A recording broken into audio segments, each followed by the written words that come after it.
દરેક વ્યક્તિના સરખા દિવસો નથી હોતા. જીવન એ કોઈ સ્ટેરકેસ નથી. જીવન એ ગિરનાર છે. ક્યારેક ચડવાનું આવશે, ક્યારેક ઉતરવાનું આવશે. મેટોડા ઇન્ડસ્ટ્રીઝ ઊભી કરનાર કડવાણી ફોર્જિંગવાળા કડવાણીને પણ દેવાળું ફૂંકવું પડે એવી ઘટના રાજકોટમાં જ બનેલી છે. ખીરસરા પેલેસવાળા બાપુનો એકનો એક દીકરો અકસ્માતમાં મરી શકે છે. દરેક વ્યક્તિના બધા જ દિવસો એક સરખા નહીં જાય. આજે આપણે હવામાં છીએ, ક્યારેક આપણે તળેટીમાં આવવાના. ક્યારે અહંકાર કર્યા વગર આપણાથી જેટલું બીજાને મદદરૂપ થઈ શકાય એ બિહેવિયર, એ એટીટ્યુડ આપણો હંમેશા રહેવો જોઈએ. અમિતાભ બચ્ચનને ધીરુભાઈના શબ્દો હલાવી ગયા. વર્ષો પછી એક સરસ ઘટના બની. અમિતાભ બચ્ચન કાશ્મીરમાં એક ફિલ્મના શૂટિંગમાં હતા. શૂટિંગમાં વચ્ચે ઇન્ટરવલ જેવું હતું અને બેઠા બેઠા એ દ્રાક્ષ ખાતા હતા, ગ્રેપ્સ ખાતા હતા. એક બાળક એના પપ્પા સાથે ફરવા માટે નીકળ્યો હતો અને એ સમયે બાળક અમિતાભને જોઈ ગયો. એના પપ્પાને કહે છે, પપ્પા અમિતાભ, હું જઉં ઓટોગ્રાફમાં સાઈન લઈ આવું. એટલે નાનકડી એક બુક લઈ અને બચ્ચન પાસે ગયા અને બચ્ચન કહે છે, sir autograph please. Bachchan grapes ખાતા ખાતા એને બાજુ પર મૂકે છે અને ઓટોગ્રાફ આપવા માટેની બુક, હેન્ડબુક હાથમાં લે છે. એમાં એક દ્રાક્ષ નીચે પડી ગઈ. બાળકને હવે ઓટોગ્રાફ કરતા પણ દ્રાક્ષમાં વધારે રસ પડ્યો. એટલે એણે અમિતાભની નજર ચૂકવીને નીચે પડેલી દ્રાક્ષ લઈ લીધી ને હથેળીમાં બંધ કરી દીધી, મુઠ્ઠીમાં. અમિતાભ આ જોઈ ગયા છતાં પણ પોતે નથી જોઈ ગયા એવું વર્તન કર્યું. સાઈન કરીને બુક તો આપી, પણ દ્રાક્ષનું એક મોટું લુમખું પણ બાળકને આપી દીધું કે બેટા તું આ લઈ જા. આ જે બાળક થયો એણે ભર સભામાં ફિલ્મ ફેસ્ટિવલની અંદર કન્ફેસ કર્યું કે મારી સાથે આવો પ્રસંગ બન્યો અમિતાભજીનો, એમાંથી મને પ્રેરણા મળી. એ બાળકનું નામ એટલે પ્રસિદ્ધ અભિનેતા અક્ષય કુમાર. એ અક્ષય કુમાર થયા. વર્ષો પછી અક્ષય કુમાર એક ફિલ્મના શૂટિંગ સેટ પર હતા અને એમાં શૂટિંગ ચાલુ હતું અને એક બાળક શૂટિંગ જોવા માટે આવતો હતો. બધા એને દૂર ધકેલતા હતા, એના કમાન્ડો. એ સમયે અક્ષય કુમાર જોઈ ગયા કે બચ્ચને મને મદદ કરી હતી તો મારે કોઈને નિગ્લેક્ટ ન કરવા જોઈએ. બાળકને નજીક બોલાયો, પ્રેમથી સાંભળ્યો, વાતચીત કરી, ઓટોગ્રાફ કંઈક આપ્યા હશે. એ બાળક એટલે આજનો પ્રસિદ્ધ અભિનેતા રણવીર કપૂર. એક વ્યક્તિની મદદ કયા લેવલ સુધી એ આગળ આગળ કેરી ફોરવર્ડ થયા જ કરે છે. જેમ સારા વોટ્સએપના મેસેજ ફોરવર્ડ થાય છે એમ સારી વૃત્તિઓ પણ ફોરવર્ડ થોડીક કરીએ, થોડીક મદદની ભાવના પણ ફોરવર્ડ કરીએ. એ ચોક્કસ થતી જાય. તો આની અંદર આ મુદ્દો આપણે સમજવાનો છે, ચેરિટી. H for honesty.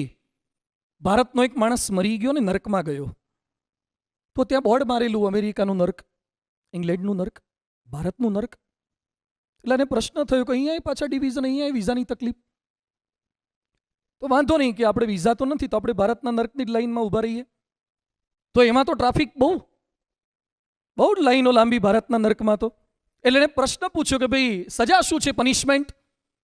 એ કે પનિશમેન્ટ તો લોખંડના ખીલાની પથારી છે, એના પર 7 દિવસ સુધી સુવાનું, શાર્પન નીડલ્સ પર 7 દિવસ સુધી સુવાનું. બીજી પનિશમેન્ટ છે ઇલેક્ટ્રિક ખુરશી, એના પર 7 દિવસ સુધી કરંટ આપે. અને ત્રીજી પનિશમેન્ટ છે એક વ્યક્તિ આવે હન્ટર લઈને, ઇલેક્ટ્રિક હન્ટરથી 100 કોરડા ફટકારે. ઓહ, કે આવું બધું સહન કરવાનું?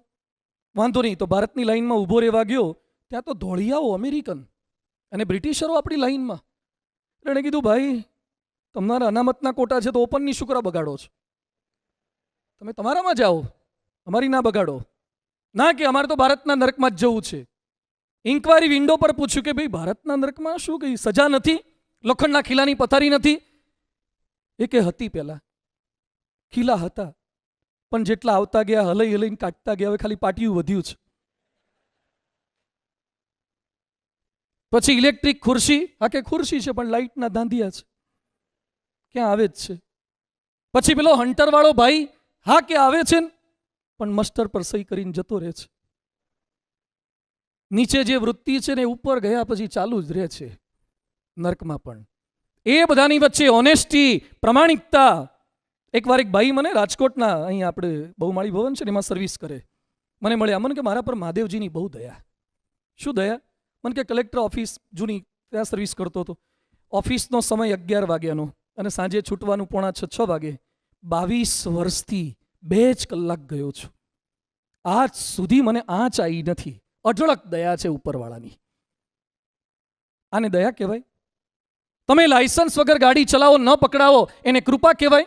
હેલ્મેટ વગર ગાડી ચલાવો, કંઈ ના થાય, એને કૃપા કહેવાય? કૌભાંડ કરો છતાં ન પકડાવો એને ભગવાનની દયા કહેવાય? ઓનેસ્ટી નથી, ક્યાંક ધર્મના નામે ઓનેસ્ટી નથી, ક્યાંક ધાર્મિકતાના નામે ઓનેસ્ટી નથી. એ બધાની વચ્ચે કૌભાંડો શા માટે થાય છે?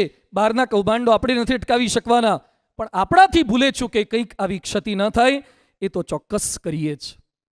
એ આપણે કરીએ. આપણે ઓનેસ્ટ રહેવા જોઈએ. સમયની પ્રમાણિકતા, સંપત્તિની પ્રમાણિકતા. આઈન્સ્ટાઈન પ્રિન્સ્ટન યુનિવર્સિટીમાં પ્રોફેસર તરીકે સર્વિસ લેવા માટે ગયા. એટલે પેલા લોકોએ પૂછ્યું કે સર તમે કેટલો પગાર લેશો? આઈન્સ્ટાઈન કે ગીવ મી બ્લેન્ક ચેક. એટલે ગભરામણ થઈ. બ્લેન્ક ચેકમાં 1-2 મીંડા વધારી દે તો બધું બજેટ એમાં જતું રહે. આઈન્સ્ટાઈન કે give me blank cheque, I will write my self.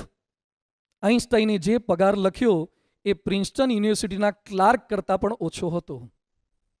Nobel price winner scientist professor તરીકે આટલો ઓછો પગાર માગે. આઈન્સ્ટાઈન ક્યારે બાર હેર સલૂનમાં વાળ કપાવતા નહીં, કોઈ સ્ટાઇલોમાં. એની પત્ની મિલેવા તપેલી મૂકીને વાળ કાપી નાખતા. કોઈ કાર્પેટ નહીં. એકદમ સાદગીભર્યું જીવન જીવ્યા છે અને વિશ્વને કંઈક આપતા ગયા છે. આપણે વિશ્વને કંઈક આપવું હશે તો આપણી આ પ્રમાણિકતા. એ આઈન્સ્ટાઈન કહેતા હતા, આઈ રિમાઇન્ડ ધેટ, હું રોજ દિવસમાં 100 વખત યાદ કરું છું કે જેટલો પગાર મને આપવામાં આવે છે એ મુજબ હું કામ કરું છું કે નહીં. અહીંયા બેઠેલા કેટલાક નવા પ્રોફેસરોનો લેક્ચરનો 10, 12 હજાર, 15 હજાર, અને એમાં જે સિનિયર છે તો પોણા 2 લાખ ને 2 લાખ રૂપિયા પગારવાળા છે. આજે કોણ આટલા પગાર લે છે? આટલા પગારની વચ્ચે અઠવાડિયામાં આપણે લેક્ચર કેટલા લઈએ છીએ? આટલા પગારની વચ્ચે એજ્યુકેશનલ એક્ટિવિટી આપણે કોલેજમાં કેટલી કરી? આજે ઘણા શિક્ષક કરતા રાજકારણી જાજા થઈ જાય છે. અને ઘણીવાર શિક્ષણ કોમ્પ્લેક્સની અંદર પણ શિક્ષણની વાતો કરતા બીજી વાતો વધારે થવા લાગે છે. એ બધાની વચ્ચે આપણી ફરજ શું છે? એક શિક્ષક તરીકે મારો સમય, મને જે પગાર આપવામાં આવે છે એ મુજબ મેં કામ કર્યું કે નહીં? સમયની પ્રમાણિકતા, સંપત્તિની પ્રમાણિકતા, પગારની પ્રમાણિકતા. પ્રમુખ સ્વામીજી કહેતા, બે ઈમાનદારીની બ્રેડ ખાવી એના કરતાં ઈમાનદારીનો સૂકો રોટલો ખાવો સારો. આ શીખવાનું છે. તો શિક્ષકની અંદર આ ઓનેસ્ટી અને શિક્ષકનો બીજા સ્ટાફ સાથેનો ગુણ છે એમ્પેથાઇઝ. શિક્ષક સહાનુભૂતિવાળો હોય. ગાંધીજીને પ્રશ્ન પૂછ્યો કે આઝાદ ભારતમાં સૌથી વધારે ચિંતા આપને શેની છે? ગાંધીજી બોલ્યા હતા, ભારતના બુદ્ધિશાળી વર્ગની હૃદયહીનતા મને બહુ પજવે છે. ભારતના બુદ્ધિશાળી વર્ગની હૃદયહીનતા, સંવેદનહીનતા. પહેલા આપણે કોઈકના અકસ્માતના સમાચાર વાંચતા દુઃખી થતા. આજે હિમાચલ પ્રદેશમાં એક સ્કૂલ બસ ખાડામાં પડી જાય ને વિદ્યાર્થી મરી જાય, અથવા થોડાક સમય પહેલા એક આહિર કે ભરવાડ જ્ઞાતિનો જાનનો ટ્રક જતો હતો અને નદીમાં પડી જાય ને પથ્થર પર અથડાવાથી 31 જણા મરી જાય. એ સમાચાર આપણે ચા કોફી પીતા પીતા પ્રેમથી વાંચી શકીએ છીએ. ક્યાં ગઈ સંવેદનાઓ? જો દુઃખીના દુઃખની વાતો સુખી સમજી શકે તો દુઃખ આ વિશ્વમાં ન ટકે. કદાચ બધાને તમે મદદરૂપ ન થઈ શકો, પણ એક સિસ્કારો તો નીકળી જવો જોઈએ ને.